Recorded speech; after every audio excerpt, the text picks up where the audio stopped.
Welcome back, everyone, to the Magnus Effect, the podcast where we talk to ambitious college students and understand how they're balancing their ambitions with the day-to-day college life. If my audio sounds a little weird, it's unfortunately because I am recording this in a university library study room, and it's because my apartment is in a blackout at the moment, and I had to record this segment so I can get this video out to you guys. But nonetheless, I wanted to introduce a guest whose journey is as impressive as it is inspiring.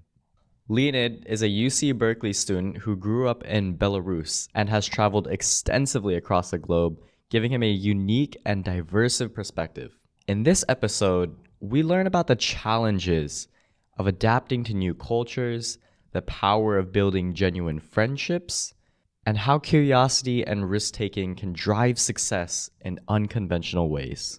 We also dive into emerging blockchain and AI industries as Leanid offers insights on how to navigate and innovate in those fields as he has his own startup. If you're someone who's looking to break away from societal norms, make meaningful connections, and build something of their own, this episode is for you. So get ready for a thoughtful conversation full of practical lessons and inspiration. Please welcome Leanid.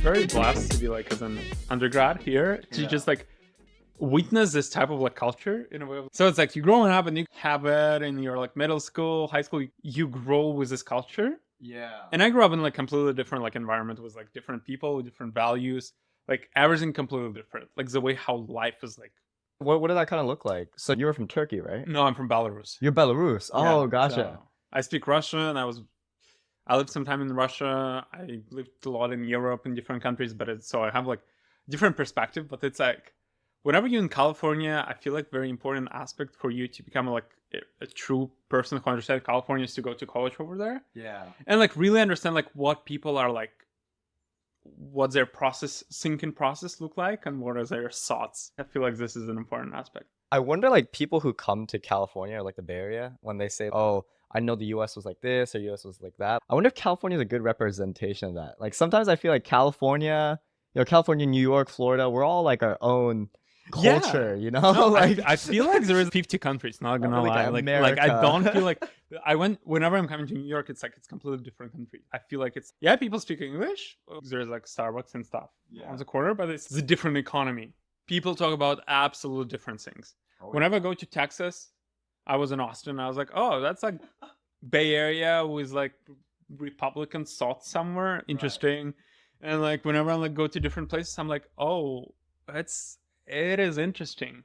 And I feel I'm very happy to just understand those social processes, especially in California, to understand them and be and evolve with them and just be part of them. And I feel very happy for just being in it. Do you just travel yourself, or do you always have someone with you?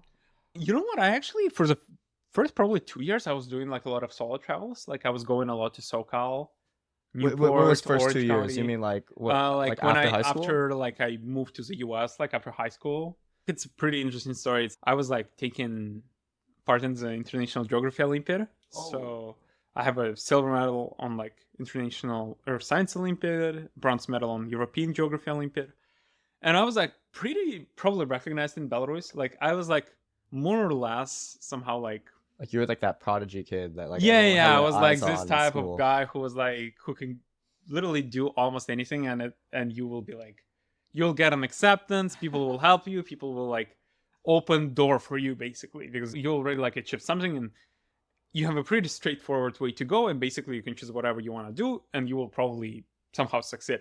And I literally moved to the US, and I remember landing at LAX, and I was okay, big country, and I'm literally no one here, because I was traveling before to the US, and it was okay, just as a tourist. But whenever you actually come to the US and you feel okay, people don't understand me, I feel I'm coming from different perspective, completely different. And now I'm what was the kind of the shift? What was life in Belarus like for you? In Did you grow up there throughout like Yeah, like I grew up like elementary to high school? Absolutely, all the time. I feel like the difference is more like in like the values and just like the way how like relationship building and like the way how everything works. Just because I feel like anywhere in the world it is so much easier to build connection. Oh, sorry. Anywhere in the world it is so much easier to build like the relationship. Like where like you and me are getting so much closer together within a short period of time and becoming friends, business partners. While here I had a feeling that okay, I'm getting so many connections, but I'm not getting as many like relationships. And I feel like it is so much easier in the US to build like connections rather than build relationships. Oh, that's interesting. Like, why do you think that is? Is it because most things is like inherent within the system, right? For maybe U.S. people, it's maybe is it like their time is occupied everywhere else, so everyone's too busy to form a relationship, or yeah, I feel like if you go on basically any Instagram page of person who grew up in California or in the U.S., you will see that they like following 2K people, and there's like 2K people following them. And this person is not like a blogger or anything. It's just it's just acquaintances, and this person has a chance to know those 2,000 people. Exactly. And whenever you like go into Instagram page of like dude from like Belarus or like Estonia or like anywhere in Europe or Russia, you'll see that they're like following maybe 50, 75 people. And those 50 or 75 people will actually be the ones who are like actually like care about you. And like it's so much like closer rather than those like 2,000 people who absolutely don't give a shit about you. So I feel like it's like the US type of thing where like you actually like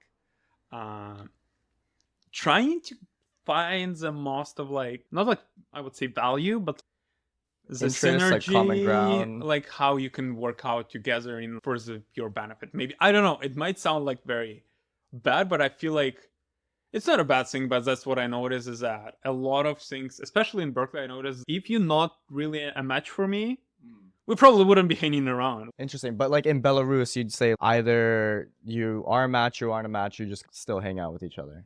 Yeah, like you would be a friend with like someone who is absolutely like I have some of my friends were probably not the match for me in a way of my career. I was doing Olympiads. I was like some type of like entrepreneurial guy, and I have like friends who were like absolutely not entrepreneurial, who were like just like doing their own stuff. But I was like one of the best friends with them. While here, I feel like it's impossible. Like it's like. So were you always like I'm not too familiar with like Olympiads and everything. Was this always like a big thing? Was it like the prestige aspect of it that got you into Olympiads? Like what you into that? I got into that randomly, like absolutely. And I feel like people from like East Coast will relate to it more because it's more popular over there. And especially in Belarus, it was like a big thing. It's kind of like people praise sport here and like football players, and probably in Belarus it was like the same. Whenever you like taking any Olympiad, like math, science, like any kind of like science or like language or like economics Olympiads, right? Like very focused. They will be like, okay, you're the guy. You're not the guy, but they were like giving you the opportunity to just dedicate yourself into one. Honestly, it seems like Science Olympiad has become like a norm now. Like everyone at Berkeley got in because they did like Science Olympiad, a math club, like all that type of stuff. Yeah, I feel like it is. That's true. Yeah, like it's getting more, but it's also the question is if your extracurricular or like your honor, whichever you like write in your application gets like so widespread, probably the level of uniqueness is falling down drastically. In my opinion, I see a lot of kids from Europe and especially in Belarus. They're like writing some. I remember like I published my application, which got me into Berkeley, and it was like got widespread. It was like 1,000 shares, and I see some people like been like sending me to review their applications. I had like maybe 4,000 followers in my like newsletter, and I was just writing some stuff. Oh, you started a newsletter? Yeah. And they were like sending me the applications, and I saw that it was like literally word to word from my application, and I was like, that probably is not. They just copied you. Like, and people thinking that if they copy my application, it will help them to get somewhere. But it's you always need to bring some uniqueness, right? And I feel like that's what I learned in California, like a lot, that you need to be unique and you don't need to be as everyone else. Like you have your own choice to make and your own like decision. That's the whole like we accept you for who you are, like that type of like liberal. Yeah, group, while right? in New York, you just need to work in finance, right? Like, so you need to fit with the script over there. Yeah. So were you always driven by? You seem like just like getting off of what you said about starting a newsletter and like entering these competitions. Are you driven more by like competition or like personal growth? Like how do you run in your head? Yeah, that's a good question. Honestly, I think once you define the answer for yourself, once you actually find the answer, what drives you, that's probably not a good thing. Oh really? Like I feel like. So you like to keep it like unknown. Sometimes I don't want to know what chemical reactions happening in my brain. In a way, okay, if I decide to do something, I'm very happy that I'm doing it.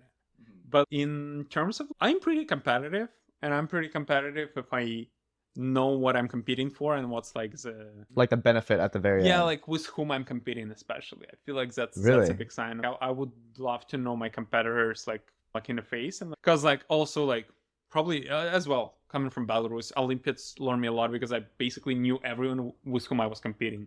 I was like into swimming all of my like childhood. Do you see these guys as your friends or your enemies? Are these usually like close buddy guys? It's like I'm gonna beat you, or is it more like, of like it's interesting because there was one situation when I was like when I knew that the person was like seeing me as like enemy, and I was seeing this person as an enemy. And then when we were like in the field trip for like last stage of the Olympiad at the national level, and we were like both with this person on the field, and I literally came up to her and I was like, okay, let's do this together. I was like, and it was such an interesting moment, which I actually just realized right now. It was like we hated each other for 3 years, and at the last stage when we both been competing, but we realized that we are not just competing between me and you, but we are competing among 30 other kids who are cracked as well as us.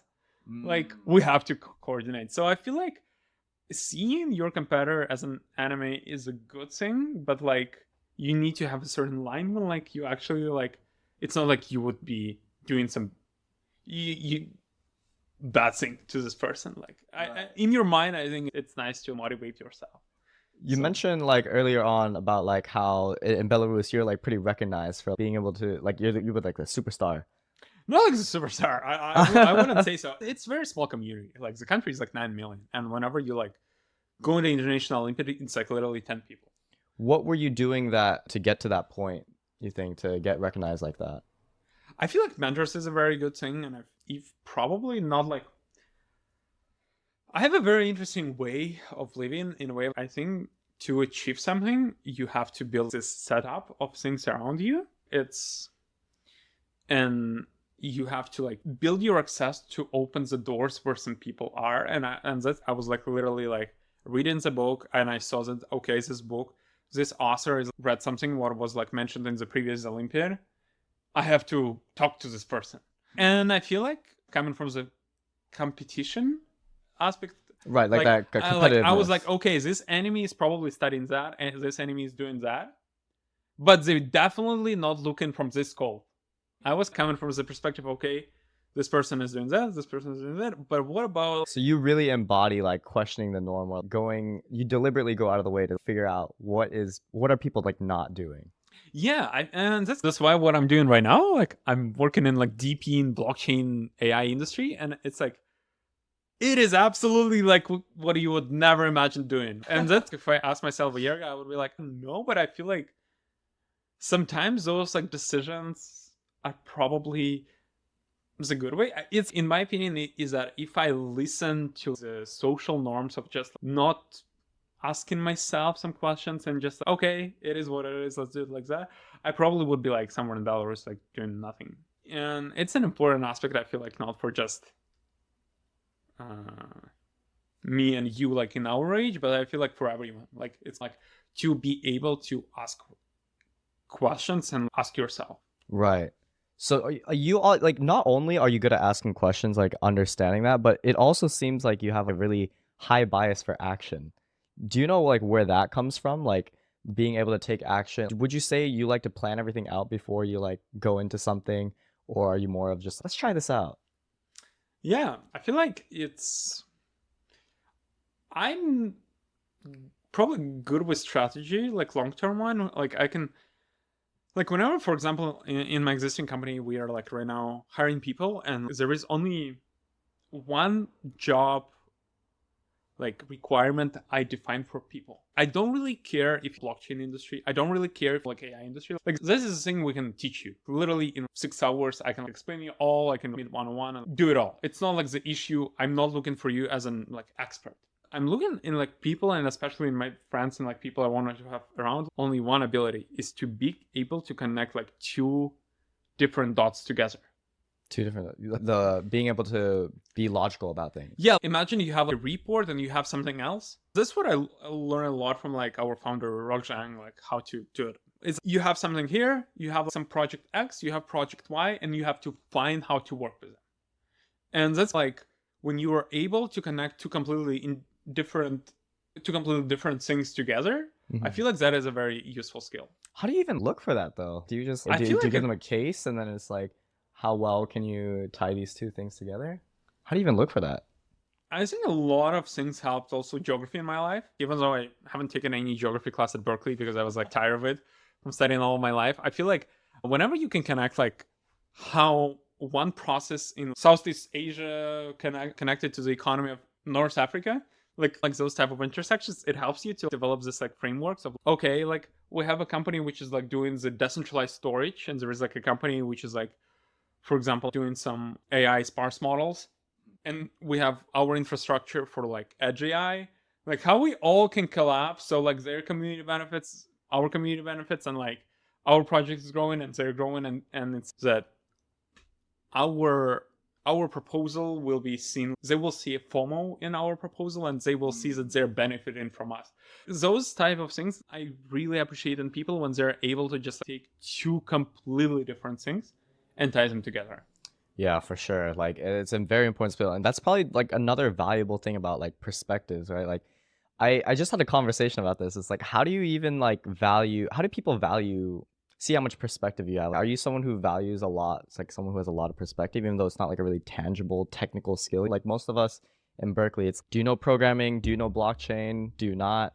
Okay, done. I don't need you then. Rather than people who have been to 5 different countries, maybe someone like you who is a transfer student and seeing like different parts of the world. Yeah. You always need to bring some like thoughtfulness and like some different perspective. Like I actually, what's interesting, I took a very interesting class at Berkeley, and I feel like when you actually learn the things which come up in your mind after the class, whenever you take a class and you don't actually come up with insights during the class, but whenever you walked out and you get the insights, that's probably a good class. So it was like a UGPA 190 equitable design, and I took this class. It was like very interesting class to actually, for me, especially for dude coming like from straight white country where the decisions are purely made on like the sake of revenue and increasing it, and like actually hearing the things on like how we can build like an equitable design, how like the diversity of thoughts is perspective, like the, and like actually looking at the stats and like the company where there's like more or less like diversity, and I'm not meaning like ethnical diversity, like the diversity of people, different country, different perspective, different background. That is, I feel like, important for you to form as a and even I'm looking at my classmates, like everyone is hella diverse, and I cannot name like 2 people who are the same. And you probably have the same in your Berkeley experience. You really cannot learn. You probably, there is a couple of like close enough people together, but everyone will be like plus minus same. Something different. Yeah, I know. I think that's a really interesting point that you bring up, because I feel like sometimes that's like a very lacking thing that some people don't realize. Like everyone likes to just say, oh, he's just a consultant, oh, he's just an investment banker, and I guess maybe sometimes you see the truth in that because they don't really talk about anything else outside of it. But yeah, I also feel about those people that it's also cool that we have them, because like they also bring certain view in a society. So we like certain view in a society. Like, interesting. I like whenever I was like freshman, like in a community college, I was like talking to some people who were doing like investment banking, private equity consulting. I was like asking them, and then I was like, so what are you exactly doing? It's like, oh, so we work on selling. I work on this project, we will be increasing the revenue. And I'm like, okay, interesting. Like to investment banker, and then they're working like 100 hours an hour, or 100 hours a week. And I was like, okay, you build like Excel models for, and you just predict the cash flows. Okay. And then I was like, okay, it's cool. And then I talked with some dudes in Palo Alto area building some cool stuff on blockchain. And I'm like, oh, is that actually fun? It's a different energy. Yeah. I feel like you need to create things. And I also took a lot of inspiration from just, I feel it was a very good thing for me to grow up outside of the US and actually come up to the US during my like highest energy levels, like during my like late teenage, like 20s. Right. Because I saw that like literally like in my home country, it's like you either build or you don't.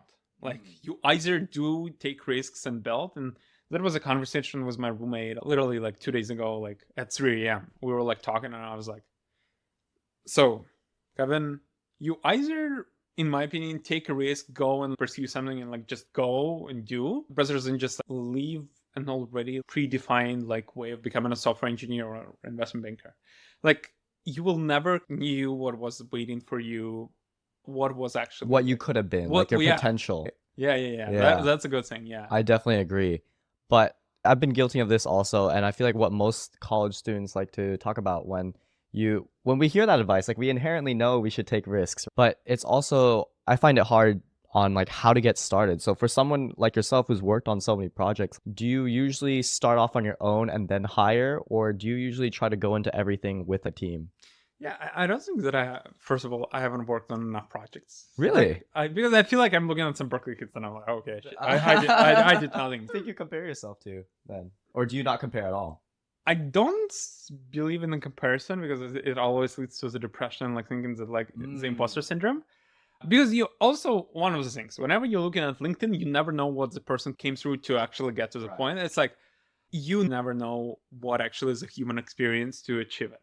Like you never know the sacrifices, or you never know like their family circumstances and stuff. So I feel like you never can compare without knowing their like in-depth story and like actually having a conversation with them.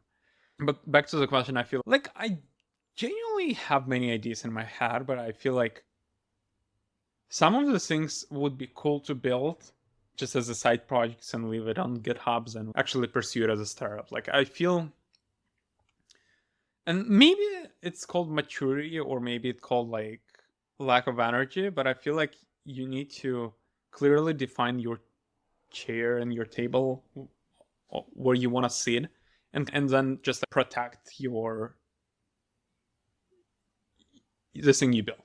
In a way of, for example, in Network 3 right now, I'm like doing all of the ecosystem. I don't know in a traditional world how it would be called, but in the Web3, it's like ecosystem. It's our partnerships, our product, our growth, our execution, like our venture capital, how we like talk with the VCs. We fundraised almost $5.5 million for seed round.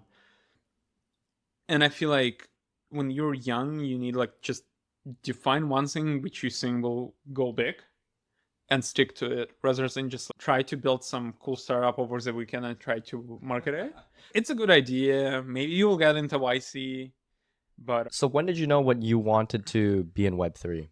Because this is very, from my view, I'm not super technical, but it seems like a very convoluted, very difficult like path to go. So when did you realize that this was your chair, this is your table?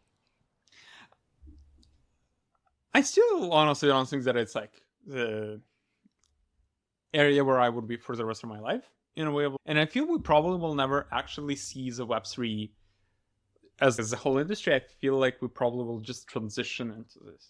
And because I see a lot of products right now, they're like, we are like Web3 infrastructure and we're like getting the users from Web2, and Web2 users need to get into our ecosystem, start your crypto wallet, connect your crypto wallet. At that point, everyone saying sucks. I'm not entering any crypto wallet, even though they're just taking your public key. People will be, oh, why am I linking the wallet to some service? And so it's like such type of things in the Web3 industry. I feel like it's important to address them. I got into this, I think when I was in high school, I was like, like it was the first bull run of a Bitcoin in 2017 in November when it like skyrocketed to 17K. Like I was tracking it. I was like, okay, interesting. Like probably people here in Silicon Valley were like cashing out and they were like just buying more. I honestly think Web3 is very overrated in a way of the way like we put so many applications without actual use case. Like no one really needs those like decentralized solutions when like you need central authority. But people just building it and they're thinking that it's needed. And a lot of Web3 projects, I feel like they just build it in a way of they show off the problem. They make you believe that the problems they're addressing is viable and is important, even though it's not. Mm-hmm. And then they make you buy into their product. And I feel like it's, or the other thing is, which I absolutely hate, is meme coins. Like, like I see like people like pumping and dumping like meme coins, and then I'm asking not just myself, but people who are starting it, because so what economical value and utility are you like adding to the society by that? Is it like, oh, it's a type of culture? And then probably more on the other end of Web3, where like you actually can leverage like the public ledger, you actually can like leverage the actual tech to deliver it to the Web2 users, where it actually brings utility. And I'm probably on the end of like more like foundational product than like just like a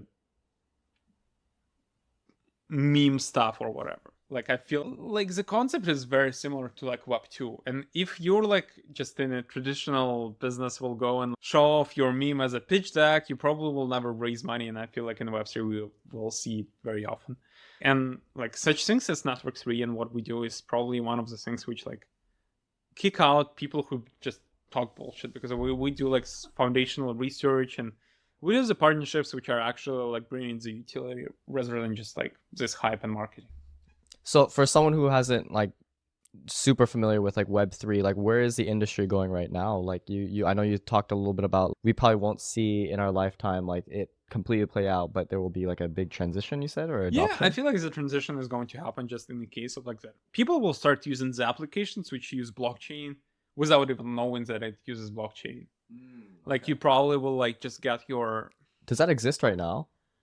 Yeah, you can. There's some ticketing platforms which leverage NFTs as a ticket, and you never know that you actually just record in a public ledger because they don't trust their services. There are like Aether is doing the decentralized computing. They have a bunch of GPUs. We are actually will announce the partnership with Aether soon.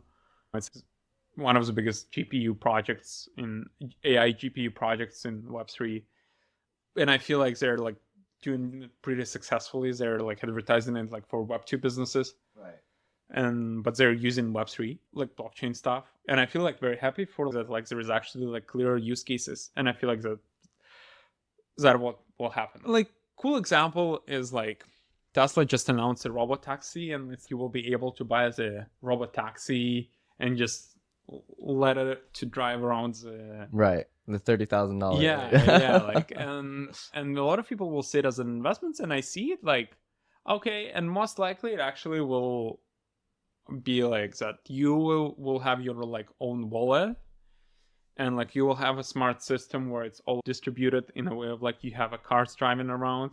It's like it's called the concept of deepin, and I'm probably the only one guy in Berkeley who knows really the stuff about deepin. It's a very small market, like decentralized physical infrastructure. So whenever you can let your product, your infrastructure, like your GPU run to earn some rewards, not like rewards, but you're providing utility by giving out your like infrastructure, like your Wi-Fi, your like data sets. Gotcha. So how similar to how we're doing like, so tell me if this is wrong, but like crypto mining, for example, like you're giving them GPU computing power and then they're getting it's very similar. Like whenever you just do blockchain mining validation, you just you solve the mass equations, and you leverage your GPU, and you like basically validate the transactions. But in a new way, you can like leverage the same hardware, but to solve, for example, you can train the AI models on locally. So rather than just like using some cloud of Google Cloud or AWS or Azure, you can go and train it on your device, on your like PC with a GPU, and using your like data sets which are located locally. And you can basically get paid for providing your hardware and your data sets to the bigger foundational model, for example. And that is like such economical shift, which I see that a lot of businesses probably will shift more like that.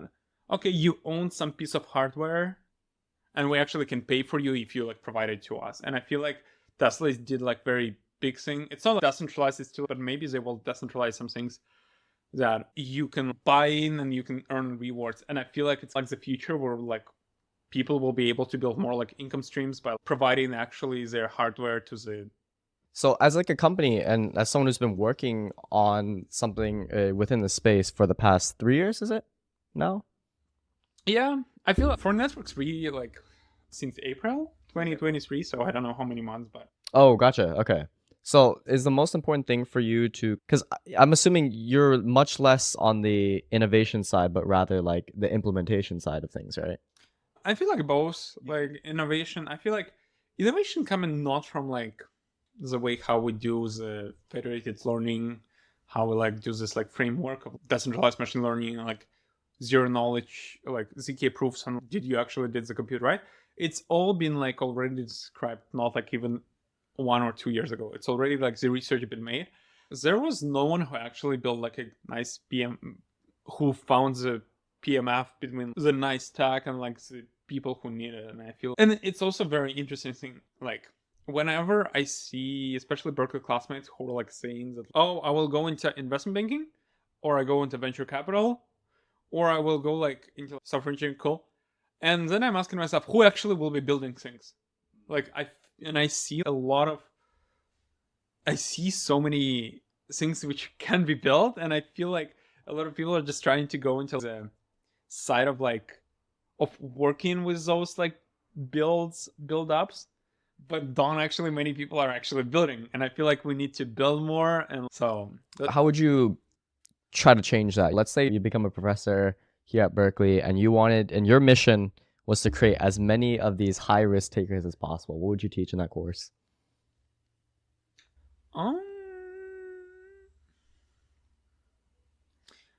I would probably teach the philosophy rather than just. I would probably split it apart. I would teach the philosophy of thinking, and I feel like the most of my thoughts are not coming from purely my thoughts, but it's coming from like my mentor's thoughts and like the way like just the past of like how I lived and like some insights.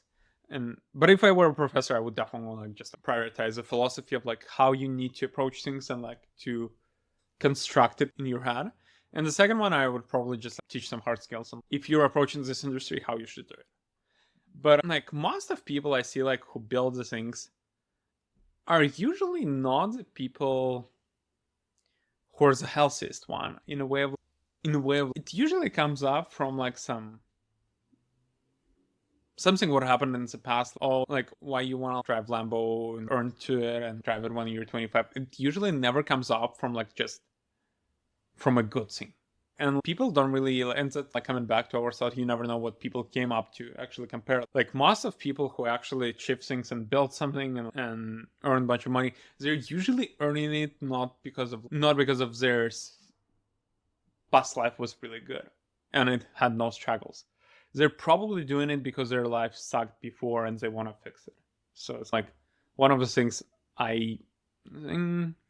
And that's like interesting because like I see a lot of people. I'm talking to them and I'm like, okay, I'm like, probably the most expensive thing I have in this country is my car. That's all. And my like disparity is crazy. It's like I have car and then laptop and then I have maybe clothes, my skis for ski and my ski resort. If I look at the most expensive things I own. So it allows me to take those risks. But whenever I see some of my classmates and they're like living in a $1 million house and then I'm like, okay, you would never take the same type of risk just because, or you would, but you will always have a place to come back.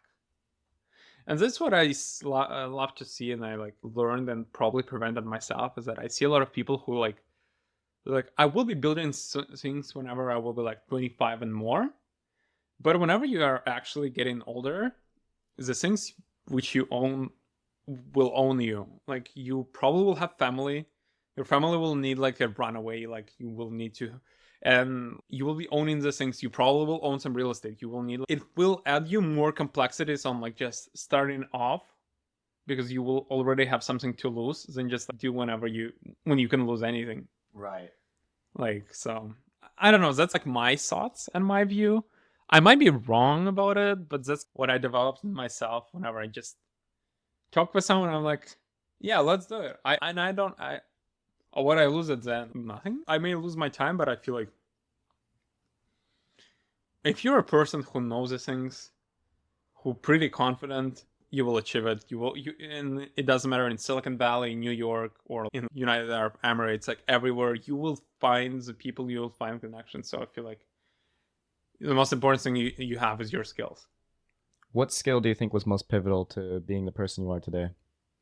I think I can name at least one, but I want to hear it from you. I would love to hear what you would think, but I would say first is that probably just being curious and asking myself some questions and give a layout of not just like whenever you look at something, but give more like actual like layout of things and like how it all like dependent on each other. And just be curious, be open-minded. Like never close yourself to something. Like, because whenever I hear going to, I don't know, would you imagine me going to the border of Mexico like 2 years ago just for the sake of swimming in the corner of the United States? Yeah, I can picture you doing that. I would do this. There's no question needed. Is that now I'm like living with achievement. I swam in the corner of the United States. For me, in my mind, that is essential, and I think those things are important. So what I immediately thought was your ability to connect and be able to talk with yourself, like in a way that is, for lack of a better term, almost shameless. I feel like you're very outgoing in that aspect. I'm curious. 2 questions on this. It's one, do you think that trait of being able to become creative is a skill? Like, how do you train that? And also, how do people have that charisma that you have when it comes to approaching people? Yeah, I feel like you need to be very lightweighted, but not like physically. I would say emotionally, you need to know how to cut certain things off. Mm-hmm. Like you need to just be like, and first of all, you don't need. It's purely your thoughtful, like it's the way how you shape it for yourself. But in my opinion, you just need to be very positive about life. There's always things worse than you have. And whenever I see like Berkeley kids crying about something, I'm like looking at them and I'm like, you don't really know what is actually sucks. Like whenever I see like kids crying or like I feel depressed, I'm like, you're in a #1 public university. You're like, you grew up in like the wealthiest zip codes. You're healthy. You have a car, you have everything, you have whatever, and you're just crying because of a 6-1A exam. Yeah, like who cares? I failed this shit and I'm like happy. I'm like, honestly, my Berkeley grades sucks. Not sucks, but I was always a 4.0 student, and then I came to Berkeley and I realized, okay, I'm not keeping this shit 4.0, never. You need to differentiate also some important things or not. Like, it's interesting because my approach is that 2 days ago, I was like, there was my friend in the dining hall at Crossroads, and there was like a lady serving some food, and she was like given only like some portion because it was like limited and there was like too many people. And I'm coming up to her and I'm like, this lady like 50 years old, and I'm like coming to her straight to my face and I'm like, you know what date it is? And she's October 10. And I'm like, so it's 10 out of 10, exactly like you. 10 out of 10. She like served me the whole plate. Aww. So I feel like you need to just be very chill and like easygoing to some things which are like just smile somewhere, just take, and don't take some things very seriously. I feel like I am very chill about a lot of things in my life. Like, yeah, it's important to just be able to like shift and be very serious, but who honestly cares? Like no one will ever remember your like time when you cry about something what is not like, you either solve it and smile, or you struggling and just not solve it. Like you clearly have just, if you just step back and look at the situation, you need to identify what is the best thing I can do right now. Like crying is not the best thing. Like looking at the future and identifying what would be the best action right now, I feel like that is a step you should be doing. But everyone has their own lives. I'm purely talking from my perspective. Like yesterday was the most boring day of my life. I literally was doing nothing. I woke up at 9, went to the shower, made breakfast, blah, blah, blah, blah, blah, lay down in my bed, was watching like reels, whatever, like reading something, and looked like I'm looking, oh, it's like 11 p.m. Okay, time to go to bed. And I'm fine about it. Probably other person would be like furious. Oh, such a useful day, but it's important to have it. It's just be more chill about life and be weighted. Sure. I like the way you say that because, yeah, especially in the Bay Area, I feel like there's this expectation for you to constantly be being like productive this, productive that. Always got to be working on something to be maximizing your life, and that the moment that you stop, it's almost like you become your worst enemy when it like comes to all the thoughts in your head of like, hey, I can relate. Like, yeah. like, So it's definitely a poison, and until I realize exactly what you said, like I was miserable, man, until realizing that if I get better at realizing that it doesn't matter sometimes, like I can go so much further for the sake of. What do you think is like miserable? Why? What are like the metrics you're comparing yourself? I think who I would compare myself to are these like billionaires that made themselves into who they are from just like working 7 days a week on whatever project that they're passionate about and going through the struggles. But I don't have that same negative emotion like you were talking about that they might have had. That they don't have that on their link. They don't have those on like Medium articles, or some do, like Elon Musk's like upbringing. But I can't be that person because I didn't come from that place. So I'm sure. Yeah. No, I agree. But more or less, like I would say, I know some billionaires. I know some like Russian billionaires. I was driving literally in my Tesla like some Russian billionaire a couple days ago, and I know some like Bay Area like hedge fund billionaires. Their life's so miserable, honestly. Like it's you have all of the money, but and it's like from different industries. Like I know one guy running a hedge fund, like super cool guy. I know the other one, like such a depressing life. And you always look at it from the perspective of from the side and not from inside, and like more like the probably growing up in a family with two parents which actually care about you, spend time with you, is much more essential than growing up in a family in Beverly Hills type of family where mom is narcissistic, where dad is cheating and already divorced 7 times, and you have 7 stepsisters and you've been growing up, but you all have money. Sure, you can rent an apartment and make a walls in this apartment from Birkin and or Hermes bags, but would this bag actually make your life happier? Yeah, you can buy like I purchased a car which I was always wanted, and I'm like I got it, and now I'm just sitting there and driving in it. It does not bring any more emotions like when I first like I earned for it, like I was going for it, and I'm like, so I feel like this journey is much more interesting than like being already like rich and wealthy, and just especially I see some rich kids in Berkeley, and I'm like, your life is not really fun. It's not what I really wanted to. I feel and seeing that people growing up in those type of families where like you literally have no such sense of siblings, such sense of mom and dad, were like, I feel like that having growing up in a middle type of family, or maybe below middle, I don't know what is considered here like middle or not, but growing up in a family where like your parents are with you and you have like the sense of families, probably you're more wealthy than like growing up in like the penthouse, but like you have nothing to do in life. And honestly, looking at it is like I'm seeing like a lot of people, and I'm just, so what's next?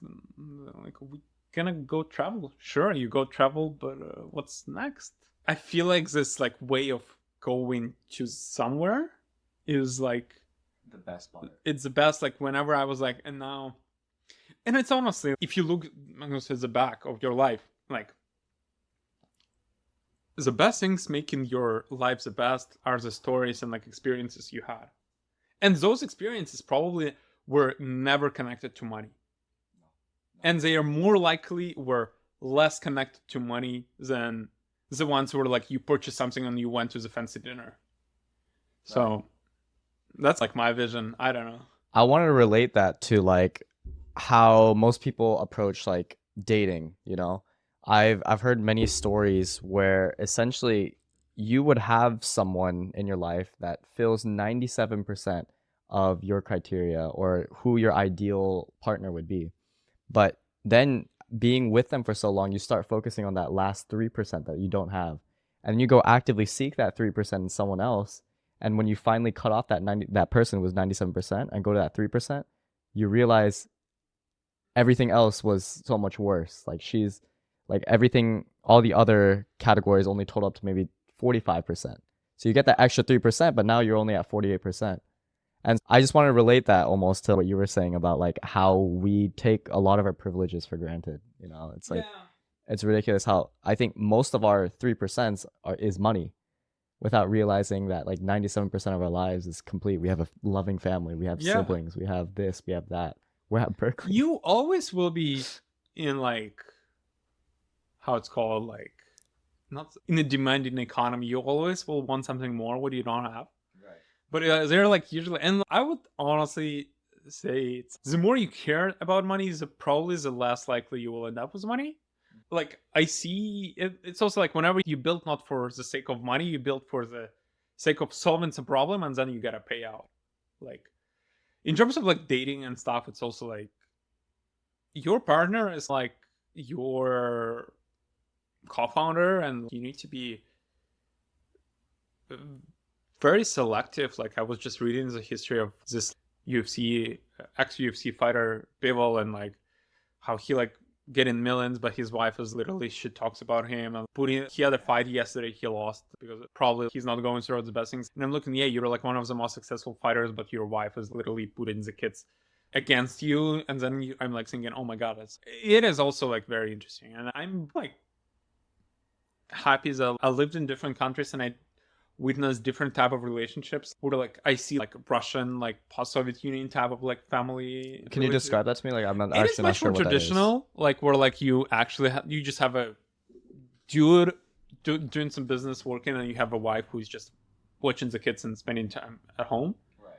And I witnessed California where you have both parents like doing working and just they're up to. And I feel like I'm more on the Californian side, where I would love my wife to be developing and be like interesting rather than she just sits at home and buys stuff and doing nothing. I feel like the part of I would love her to raise my kids, for example, and I would not enjoy if she would be working at the time when the kids are born, but also I wouldn't be enjoying the things if she just like doing nothing. I feel, and I'm very blessed for Californians that I don't really want to have this type of Slavic family with those type of values. I feel like it's sad that maybe it's just me noticing this, but I feel like most people our age are leaning more towards not having kids anymore, not going on the relationships, because it's getting harder to find someone that actually loves them. It's getting more uncomfortable for people to like go meet each other. On top of that, kids are expensive and all that type of stuff. I feel dating in California is really interesting, like way of just the way how it all works, and like the way how like the boundaries are set is like very interesting to just like see and witness it. Right. Being like the kids are your asset, and they're the ones who actually will take care of you. And I don't know why I see like people who are like saying that they don't want to have kids. I'm like, sure, okay. I also see all of those like just Berkeley type of things, you know what I'm talking about. And I'm like, damn, okay. After watching this, I probably would also don't want to have kids, like if I was like aligning with all of those things. Right. So, but yeah, but also I feel like whenever people don't want to have kids, and like it's still, I don't think that those things should be affecting you in a way of you live your life, you have your own me, and your own that is me, and that is my word, and that is my opinion, and it shouldn't really matter. But I feel like a lot of people actually, what happens is that they start listening to what is societal expectation, and they try to match. And I feel like being certainly egoistic a bit to have that is me, that is my opinion, and I don't care, I think it's a good thing. There was like one situation like last year where the GSI told me like, oh, like I said something like, and he was like, oh, Donald Trump would say so. And this dude was like 100% like pro-Biden and stuff. And I'm like, so why you're saying that? Why you bringing politics in a purely conversation about economics? So I feel like this is like very interesting processes in Berkeley. I find it interesting that you brought up the point of people listening to what society thinks, but society is so broad.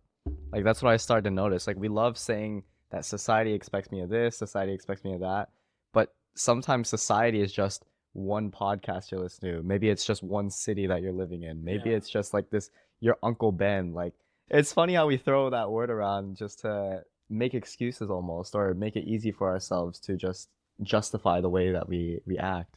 Yeah, and maybe it is me with my like me, and have this like way of expressing myself, and 100% for a lot of people it's hard, and it probably would be also hard if I like was like more like probably shy or not as outgoing. Yeah, but I mean, you look at all of the projects at Berkeley, probably half of the people don't even know what's going on. Like, and like just see that there is a crowd of people, and if you actually go and interview, half of the people will not know what is going on. It's an hour like psychology of humans in a way. We're leading towards like the crowd of people, so it is what it is. I don't know, like I was never into like such type of crowds, but we're like shifting more towards this kind of like political conversations, and I clearly believe I'm out of this game. I'm the one who is doing some tech innovations and trying to just drive impact. Yeah, just like more like you need to choose whatever you're most passionate about, and I'm really passionate about these things to build, create, and innovate. I want to switch gears here, and I wanted to bring up something I saw on your Instagram. Yeah. So I saw a story from you that essentially said that you always dreamed about coming to Berkeley when you were in high school, and that you were almost depressed that the year following your admission was like one of the hardest of your life. What made you want to come to Berkeley so bad? The year before the admission, or is the year after? The year before, I believe, but I might have read it wrong. Just let me know. Yeah. Yeah, got it. Or was it just I feel like exaggerated? whenever I was, as I said, I was like leaving Belarus on like a hype note. Whenever I was like doors were open to do basically anything, and then I was like coming in, and then I'm no one. And it's interesting. It's imagine you're like a plant, and they just take you with the roots, and they just throw you somewhere, and you need to adapt to put your roots in the new land, in the new, and no one like put a place to you to just dig a hole, put your plant, and just put you some water, some minerals. Like you have to put your roots into the ground and just find those things. Yeah, it was hard. More, I had like sister here, which was very helpful. I had my mom here, so also from time to time. So it definitely helped me. Like in a way of like just like establishing myself here, but I was just feeling that okay, am I doing something cool? And it's also like I was coming, and I literally, it was also like 2021. It was like COVID time, even though in like Belarus or like Russia, Europe, the regulations were like shifted. Like here, I see right now like my Luma, Eventbrite, like my email is full of events and like social gatherings. Like 2021 back here for me when I just came to the US was like the most like depressing time. There was nothing happening. Like my sister was like always telling to me like to wear a mask, to do like not to go to social gathering, and there were no social things happening. And I was like, okay. And it was like just like the sake of what is actually like meaningful to me. And I feel like it actually made me more like the person who I am right now. This like kind of like struggles, not like struggles, but not the most like ideal circumstances, like not like this like incubated area, like your bubble. And I feel like I found my place where I actually want to be. And it is much more fun thing to go through not the most unpleasant things and blend yourself in an area where you want to be. Right. And we talked a little bit about the analogy of crying and not finding a solution. Like, was there any actions you were taking like during that time to find that solution of like finally figuring out what you wanted to do? Yeah, I feel like there was like one of the main things was like networking and just like building my network here throughout different people. And it's interesting because like with a lot of people, I'm not really in chat anymore. And it's you probably outgrow some people or some people outgrow you. And you like, yeah, it is what it is. Like I was talking with some people, we're not in chat anymore. So this kind of was some of them. And it's the same, you're probably not in chat with the same people from high school. No. Like, yeah. So, and like just understanding the culture, like about the people who are here, what are like their like life looks like, what are the values they have. And for me, it was like important to travel around the California and understand what Orange County looks like, what Glendale looks like, right. What Santa Monica and the vibes here look like, what's the Bay Area in each city represented. And I've skied in Tahoe, understanding, having those conversations on the ski lifts about, and clearly understanding or going to Orange County and talking with some dude who's like hella Republican and saying to me, don't dare to go to Berkeley. They will change you. They will break you. No. Still like, the same exact thing. Like, once I got the admissions, everyone was like, you got to be careful. Yeah, those guys are all blue. Maybe you see. So I was like, oh, sure. So I feel like, yeah, but there is no light without dark. Like there is no. But you were curious all the way through, is what I'm understanding about your story. I think the point when you will, the last thing you should do is lose your me and your like curiosity. Like you need to always try to like find something and like try to like be curious and be driven, because I feel like if you lose this aspect in your personality, you just become like a very gray person. Like there is like some people with whom you talk and you like feel nothing is really going on there. Right. You probably can name even like interactions from this week with some people who there is honestly probably nothing going on, and you don't really want to like interact or like being like even accept this like emotions and like mood. Like negativity, right? Shutting down, like what you said earlier about shutting down negativity. Like I feel the energy is true. Like I feel like that there is like such thing as have. You can talk with some people and you feel like that the energy is, and there's some people, especially in like my Berkeley experience, I felt okay. I'm met some people we've been like hanging around, and I'm like leaving, and I'm like, shit. They just literally told me all about their problems. I listened, and then they left. I'm like, why the hell I want to have such friends? I don't want to have such friends. I want to have friends which like empower me and kind of like it's everyone just like ready to do something, or like they're always curious as just as much as you are, right? Yeah, like your community. You go to the gym, you go like with people. You don't want to have some person who's going to sit in a library and then go to grab boba and shit talk about their life, how bad it is. And then whenever there's so many of these, and usually the shit talk about their life is like the most unreasonable shit talk you would ever imagine. But they're not looking for a solution. Like they're bragging how hard it is to find an internship. So I'm saying, rather than fucking sitting and drinking boba, go and fucking network and apply and do shit. Like why the hell you're telling it to me? Like I'm like, my past was different. I was like, I was working for Netflix, so it wasn't like a internship stuff, but I was just saying it's like, why the hell you're wasting time with me? I will not tell you anything. And if you think that I will say, oh, I'm so sorry, sure, I can tell it, but I don't really sorry for you. Right. Like you didn't put in the work to like figure that out. I feel like the best friend for you is not the one who will be like always. I feel like the best friend is the one who will say you the things which you don't want to hear, but you need to hear it.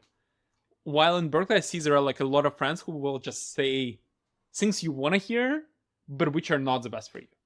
And that goes back to what we were saying, right? About it's easy to make connections, but it's hard to maintain them because most people, that would be their first interaction. How many times you heard from like, let's imagine some, for example, I don't know, Tiffany type of girl who, whenever you talk to her and she's, oh my god, I'm so sorry. You're so cultured to the point now he knows what Tiffany's on. Yeah. This is hilarious. And she's like, oh my god, Magnus, I'm so sorry. No, oh my god, tell me more. No way. And I'm like, yeah, like she gives a fuck about you. She doesn't really care about your you and so yeah, it's. And I see it, and that is the type of culture I love to understand in a way of like, it helps you to be like a human in this society, and so That's something I've been I had a debate with a friend essentially. It was like, would you rather the topic of the conversation was essentially like, how would you know if you were if you were the one being phased out of a group? Essentially, if you had a bunch of friend groups, how would you know? Because nobody tells you that, oh, you're doing this, you're doing that. They just ghost you, right? Or cut you off at more and more. So the question was, do you think it's better to be someone would you act in a way that is more acceptable to people, or is it better to just go on and improve yourself and find better circles? Yeah. I hope that kind of makes sense. Yeah. If you get phased out, would you rather go dial your personality down to the point where you fit in with everyone, or would you rather just work on yourself to find a new circle? No, I feel like this is the second aspect. It's you never need to change for someone. That is an important aspect. I think I never changed myself for someone in my life because I had kind of like my ego of me. And if you don't like me, bye. Like, I'm living. Like, you're like, if you don't accept me who I am, like, sure, I may be not the best person. You can tell me if it's reasonable. But if I'm not fitting your social typical Kevin Wen would never accept white dude like me to go to Seaside and grab some whatever donuts and boba night. This guy's so cold. Yeah. Seaside. Yeah. I lived in Newport. I know the stuff. I lived somewhere in Newport. I was there before it got high. They would never accept me. And I'm totally fine with it. And I wouldn't go to the raves just for the sake of me being in the social circle. And I would much more like find the social circle where I'm like accepted, and where I see that I'm accepting people around me. I feel like it's hard to be in that position though. If you're someone who might be wanting to get away from the group, then you don't have anyone else, or that I'm going into that thought process of. At the end of the day, you still have only yourself, and like people around you, they don't really care. Like, yes, they care, but they're just people around you, and they have zero influence over your life. Like, yeah, you shared the moments together, but they don't really influence your financial stuff. They don't really influence whom are you becoming and what's your next adventure. And you, in a lot of situations, people are not wishing you the best. The person who's not aspired to become someone will not really support you to become like a billionaire. They want to still hang out with you and just so you stays on the same level. Right. And that you need to cut off some people when you outgrow them, I think. What do you think? I'm very curious about your opinion about No, beautiful. I would disagree with the part about cutting off, because cutting off implies that you completely just stop interacting with them. What ends up happening for me is they more get or less get faded out. Yeah, I think less interactions with them, dry conversations. But if you keep in touch, there's no harm in. I never like blocked someone or something, but I feel like it's like the cutoff is that if you have your toxic friends, you would never like. You still would probably follow them on Instagram, and you would still have some social interactions with them, but you would never go together for dinner anymore. Such type of things. Yeah, you can go somewhere, but it wouldn't be as thoughtful as meaningful.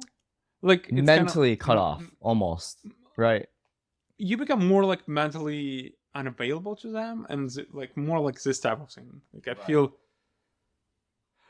I don't know, maybe, and I see a lot of people did this to me, and I totally understand why. And maybe sometimes if I don't understand why, I clearly just say to myself, it's fine, it's okay. Like, it's like, the only person I have an influence of is only me. Like, it's literally I have me and my decisions and things which I have. Like, that is... And I love that about you. It's like, you're always like, you're so comfortable with yourself, you understand yourself. And I don't really have like such type of, like, the only close friend I have, that's all. And I probably never had it in my life. Like, you had your like best friend forever. I think I never had it. It's like, I can name some people which were very close, but we were never like given the ranks of like best friend forever. Like, so it's maybe this person never got into my way, but, and it's also like the same in high school. I was like, and there was like one girl who said some very, very interesting thought to me. She said to me, it seems like you're with everyone, but with no one. And I'm like, yeah, damn. I'm like, I know everyone, but I'm not really close to anyone. And maybe that is not the most pleasant things you would love to have, but I'm fine with it. That's how I grew up.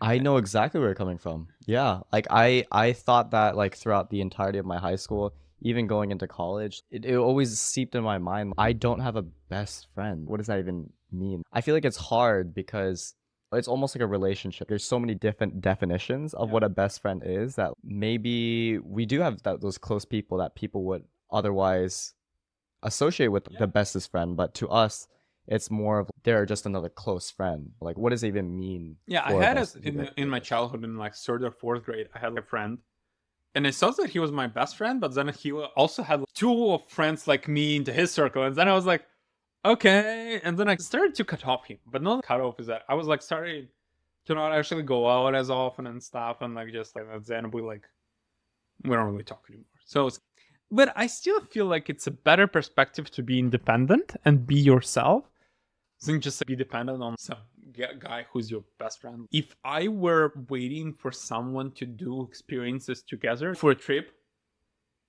like I was just sitting in my car and I was like, okay, then I'm going. Like, do you think that ever gets in your way though? Because the saying is, if you want to go fast, go alone. If you want to go far, go with someone, right?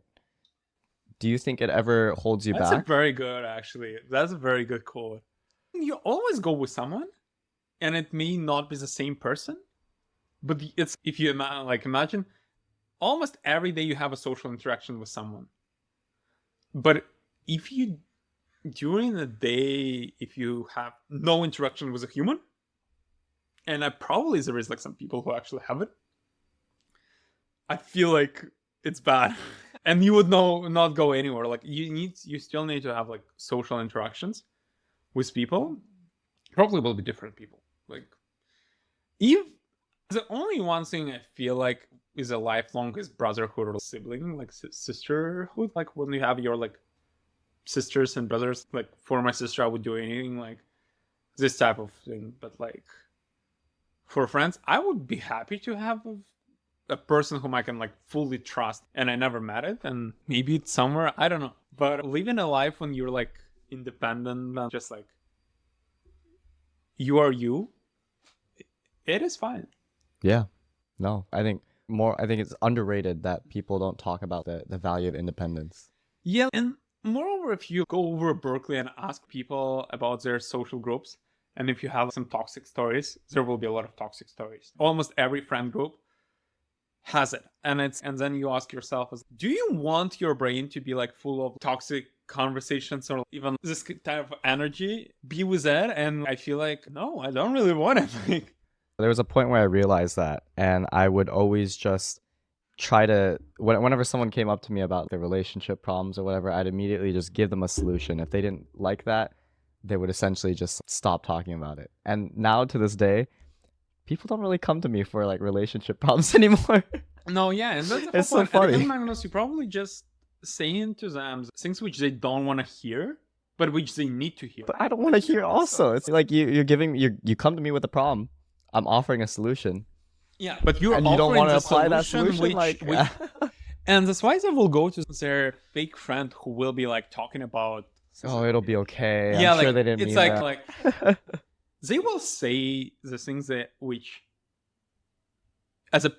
person want to hear, but which is not the best for this person. Like for me, whenever someone comes to me with some shady situation, I'm seeing probably the worst things which they don't want to hear, but they must hear it. Right. It's like, the girl dumped me. I'm like, okay, good.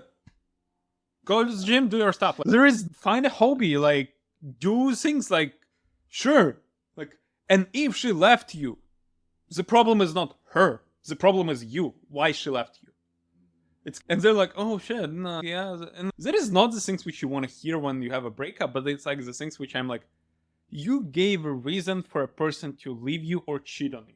It means the problem is, okay, sometimes the problem is with another person, but in most of cases, you actually give a reason for a girl to do something or for a guy. Like you need to look at first into yourself and then try to blame someone or just see something. Something that like plays really well into this is like a conversation about playing the blame game, right? Versus being like accountable for your actions. Yeah. You have an influence only over your life. And it's pretty straightforward. You are the only owner of your life, and you are responsible for all of the outcomes. Even if the outcome is negative, you should ask yourself how you would have prevented it. What you should have done to make it beneficial for you. And I feel like a lot of people just accept it as, okay, whatever. When you don't need to just, you need to just see, you need to analyze, you need to like connect those two dots together and make things work. And I feel like a lot of people just, you have to give up everything. Like you have to invest full energy and everything into something. Like whenever I do something, I'm giving away, okay, I'm like, that's the maximum I would have extracted from myself. Because, and whenever it's like I'm doing sports, I'm like, that is the maximum I would have pushed. Whenever you're in the gym, you're pushing the maximum. That's how you should be in every situation. That is the maximum things I should have done. That is the best thing I would have delivered. And I feel like, and that also connects, it's to you. It's only about you and not about anyone else. So. No, I definitely agree with a lot of the points that you mentioned there. But that was a really nice side rant there. Yeah. But I want to switch gears one last time, going into like closing ideas of the podcast. But you seem like you are a pretty smart guy. You've pretty much figured out a lot of yourself, also how you operate. I'm curious, why are you in college if you're all about taking the risk, if you know so many people, like what do you value personally in college? I hope so. First of all, that I'm a smart guy. I don't believe in smart or not smart. That's like something what I really don't like is that when people, oh, you're smart and you're not. I feel like there is such thing as you are more educated or less on some topic. But I feel like define something like some topic, you will be smart in it. So I don't believe there is like smart and non-smart people. I feel like everyone is basically on the same lines. There's like people who make some decisions which lead to some acknowledgement in some topic. I feel like college is awesome. Like I'm enjoying my time in Berkeley, not gonna lie. I feel every day for me is, oh my God, I like it. In a way, some of the classes I hate doing some homework and stuff, but I like the social interactions and I like that I'm getting this like in-depth culture. And one of the examples is I spoke with a mentor. He was mentoring Berkeley Skydeck for many years, and we were planning to get him as an advisor into Network 3. So I was meeting him, and he gave me a very interesting perspective on the best thing you're doing is actually getting your undergrad at US, especially in Berkeley, because if a lot of like international students think I will do masters and I will find a job in the US and I will be like in the US. Yeah, you actually will find a job, but you still will be international person living in the US, but you will not be like the US culturally person with international background in the US. And I feel like that's what I'm getting from undergrad. Like I'm overhearing the conversations, which usually not the career and like work and business conversations. And sometimes I even pushing myself to go and hear the conversations and meet the people which are not like business and startup type of stuff, but more like just social. And sure, if it's all opportunity cost, but I feel like I'm senior already and there is no point of it just like dropping out. So for what? Like I want to get my degree and I don't know, like a lot of people say that like perspective of like education is not important anymore. I feel getting diploma, especially from Berkeley, you become like someone. It's like a social lift for you. So for some people it may be nothing, but for me, oh, that's cool. So even for you, like this degree does mean something. You think Berkeley's more like mentally powerful. Will I look at my degree after graduation? Probably never. Will I go and talk to someone like, oh, I went to Berkeley? Sure, but I probably will never just go and start my conversation from that. It's nice to like, Berkeley is a hella big school. The alumni network is crazy, and having this kind of like stuff is that, oh, I graduated from Berkeley. I went to Haas, and they're like, oh shit. So I feel this aspect is important, but college is important to become like socially cool guy. So a lot of what this podcast is about is like understanding how people like you who are working on ambitious projects are able to balance it with school. You mentioned like there are some times where there's homework that you don't like. What's like the biggest tip you could give to people who are building their projects, want to build their own projects, but can't seem to find the time to do? How do you balance everything?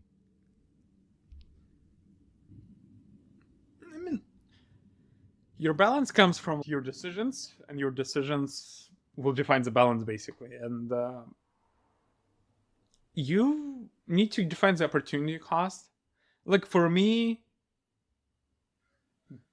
playing soccer at 11 p.m. I'm playing ML League soccer. So, and even that I had a midterm at 9 a.m. and I haven't studied a dime for it. And I was like, should I go play soccer or should I like go and study? And I said, I'm going and playing soccer and then I'm going to Muppet. I'm studying for the midterm and I'm going from the midterm straight to the exam. And that's what I did this Thursday. That's why actually on Saturday I was like a bit mentally dead. But it's a way that you need to also, if you're young, like just do the things which you feel right. And just see how it shapes and like works. Like there is no like definition of. And if people think that my schedule looks good, like I went to the gym today. Like I literally came up to the gym, started like lifting, and I felt like, shit, I don't really feel like lifting right now. But okay, I started lifting, and then I'm like, okay, I maybe come back in the evening, and I will push myself to the hardest. And then I'm thinking, was it logical to come to the gym in the morning? So I feel like you learn from like things which you learn how to balance it out. So, and I mean, long words short is that my main tip is just don't stress out. Just be chill about it. Like, just be yourself. Don't try to just compare yourself and just be lightweight. Don't need to just be stressed. Don't have this like stress on your like shoulders. Chill out. Everything is good. If you miss something, it's all right. Like, that's beautiful. What do you think? What would be your tip? My tip for people who want to balance, I don't think you should be seeking balance. And this comes from this is contradictory to what we've been talking about, not having that stress and not like being productive all the time. But if you decide to take on the battle of taking on two different things, like such as school and business, and you want both of them equally, then don't seek balance, because that's just not the life you're going to have, and that's just the reality of it. And go hard at both of them and see how far you can get, because eventually you'll realize one's more important than the other, and then it will balance out. That's my take. I feel like balance is very boring. Like in a way of like, okay, you have your full balance, like you have your Google Calendar, but sometimes most of the crazy stories came up not from like the things which were planned on my Google Calendar. When someone hits you up at like 8 p.m. about something, you're like, okay, shit, we're going. Let's do it. Like, let's do it. There is no like other chance. If you had a balance and if you had this grind, like sure, maybe you will achieve your goal faster, but it's about having patience too. And it's also, okay, you would achieve your goal, but at what cost? You probably would miss out something like what is cool, and you would all life be thinking, oh, what should... Maybe you would met your wife at this evening, but you were like on this balance by doing stuff. Like you never know what like life is waiting for you at the corner, like what is actually behind like this corner. And if you have a balance and you just hide from those corners, you would like... your life would be too predictable. Right. Yeah. And one of the like cool things I love to see is that if you look back at your life for a year ago and you see how much you changed and what like you gained, and if you see that the change is drastical, you're good. So I don't know if you have this feeling, but for me, even 5 months like scope, I'm like looking, I'm like, oh my God. Yeah, so that's actually something, I don't know if this is healthy because it's also comparison to myself actually, so that might be healthy. But I was looking at the difference between myself during freshman year, sophomore year, and this junior year now. And it was like, wow, freshman year I was outgoing as crazy, always going to different events and like meeting with people and just like always putting myself out there. And then sophomore year became just like, that became my club, just being a part of school clubs, communities. And now here, I'm sorry? Tell people more about the clubs and stuff. Oh yeah, I've since stepped away. I'm not too involved in them, but some of my clubs are like the Entrepreneurs at Berkeley, which is a on-campus founder accelerator. Helps people with an idea who want to build a business. That is one of the biggest clubs at Berkeley, actually. Was solid branding and like recognition. So yeah, good job for you. I really love the name and everything. I helped out with some of the internal things and went through the curriculum, and I really enjoyed it because it's essentially going through like YC school. Yeah. So lovely club. And then on the side, I was also part of the Institute of Industrial and System Engineers, which is like a club for IUR majors. Yeah. But lovely people in both of those clubs. But I feel like once junior year hit, most of my friends became my housemates and the highest performers in my life, that like I felt like I was disabling or not creating as many opportunities for myself to meet new people. Yeah. And I sometimes look at that now and think to myself if I'm doing the right thing right now.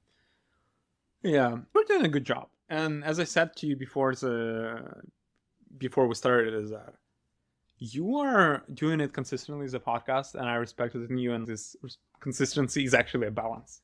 And I feel like consistency and discipline is more important than just like balance. Like, and like consistency and this discipline comes at a cost, and you decide which cost is it. And most of that has been sleep. Yeah, that's all what we should work about on. Yeah, but like, yeah, you're doing a great job. Like, you have a solid network, and like, you're what you wanna do. And as I said to you, if you think that right now you're not getting something, it's already like my friends from like Belarus, like Russia, Ukraine, like I was talking with them when we were all young, and now like my friend from Belarus, she's the first like undergrad from Belarus at Stanford on a full financial aid. There's like my friend from Ukraine, she goes to Princeton right now. And at the time you would probably never expect it, and I would nebe expecting. But then with the hard work and dedication, you get to the places you want to be at. It all comes up eventually. It all comes, yeah, and it's recognizing if you're taking the right steps to be that person you are. That's the most important part, right? Yeah, for sure. We have a closing tradition on this podcast. Awesome, let's do it. Where the last guest asks the next guest a question without knowing who it's from. Okay. And the question that's been left for you is, what would you do on your last day on Earth, and how does it relate to where you are or how you are living your life right now? If it was my last day on Earth, what I would do, where I would be? Yeah, so I'll just say it again. What would you do on the last day if it was your last day on Earth? And how does that relate to where you are living right now or how you are living right now? That's a very thoughtful question. Oh my God. I feel like I'm very confident on the things what I would do. I would literally write on letters to the people who helped me in life. And I know there would be my mentors, my closest friends, and I would like just say thank you to them. How would it relate to me, like where I'm right now? And I don't know when the last day is going to happen for all of us. So in my opinion, you just need to be a person with ethics and to yourself, and just like, be loyal to yourself and live the life you think is respectable to live. Honest to myself in a way. What did I do? What did I do correctly? Like, apologize. Like, there wouldn't be any like crazy stories. I would go surfing. I'm surfing already. Like, I don't know, honestly. I would just say thank you to all of the people. And it relates to just me, who I am right now, and who I will be at the end of this journey. Like a very grateful person. Yeah. Like, you need to give credits to if things that you built yourself, the person who's watching it, you're probably wrong, because not you built yourself, the community and the people around you, your parents and the situations around you built yourself. And you should be grateful not to yourself, but for the ecosystem around you. Like, you should be grateful to your parents, to your siblings. Even if something wasn't the greatest, it still made you be at the place where you are right now. You never know the butterfly effect, like how minor things actually affect your life. If something happened, I did not drink coffee today, or maybe if I decided to work hard in the morning at the gym, like something would happen. You never know like the circumstances of each effect in like real time. So That's why I feel like you need to live your life happy, weighted, and without stress. Just take it easy. I love that. Beautiful. Leanid, it seems, before I close this up, it seems like you brought a book here today. Yeah, so that is a book called Venture Mindset. It's, I think, the New York bestseller right now, New York Times. So it's Ilya Strebelev. It's a Stanford VC professor. You probably see his posts on LinkedIn about like venture capital and like founders and like early, late stage founders and like how they fundraise money. Is a university degree actually matters if you're raising money, and if what is like international and like local venture fundraising like statistics. So it is an awesome book. I've been reading it and I enjoyed it. So I got one copy for just this podcast because I feel like the audience which are like listening to Magnus and his guests is like very entrepreneurial and like thoughts provoking and want to innovate and do stuff. I want to just give away this book to one of you who is watching this podcast and came up to the last minute. So please, let's do it in this way. If you have a venture idea or you're working on something, and if you believe that it's like would scale and it would change the future, just drop in the idea, like couple sentences, and we will choose the best idea in our opinion, and we will send this book to you anywhere in the world. Yes. Thank you so much, Leanid, for bringing that book. I'm excited to see who will the winner be and who in the audience is building. But honestly, I really loved our conversation today. I actually didn't know what I was expecting. Honestly, I had notes, but I didn't open this iPad once until the very end. Loved the energy, and I loved all the insights you gave into understanding yourself while also being able to be grateful for the people around us that shape us. So I appreciate you sharing your story and being vulnerable with me today. And I think that's going to be a wrap. Awesome. Thank you all. I appreciate you. Magnus is doing an awesome job. Just big credits to him. And yeah, he's one of the best type of Berkeley students I ever seen, and the people I want to stick around and be closer together. Thank you all, and appreciate your attention for the video, comments, share it to your friends, and like it. Thank you so much.